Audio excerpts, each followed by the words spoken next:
Minisita w'eihanga ahabwa iminyeto n'abana Sara Mateke nagira ngo ofisi yetunjire emishango 308 eyabazaire batoroboziibwe abaana barikwezarra ekintu kyari kugira ngo nishwazana ekindi kiri kunshasha n'okushanga omuzaire ori kumanya ngo ori HIV positive hazo kaza kuinfectinga omwana wawe.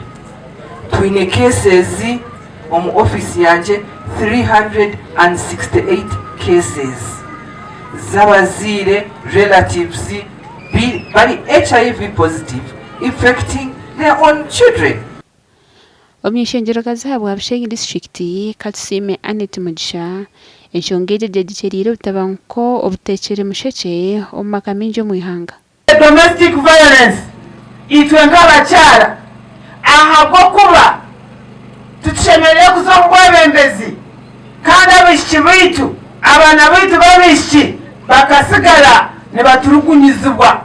So ninyihanangiriza abaana kureba ngu hatu batandika kwehara abazaire baabo aho kandi abazaire baabo tubakibinire embabazi tubakibinire sasi kandi n'abazaire nimbashaba kureba ngu abaana twabamanya nk'abaana.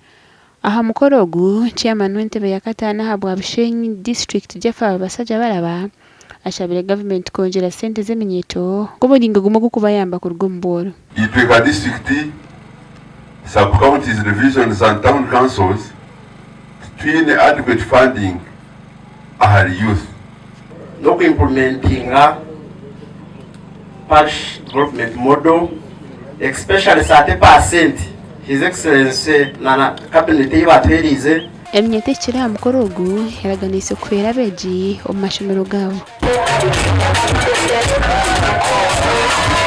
Tugizire ngu turonde fuzes ibiri urugomboro tuzikwatireho kuba tushomeza akasahani.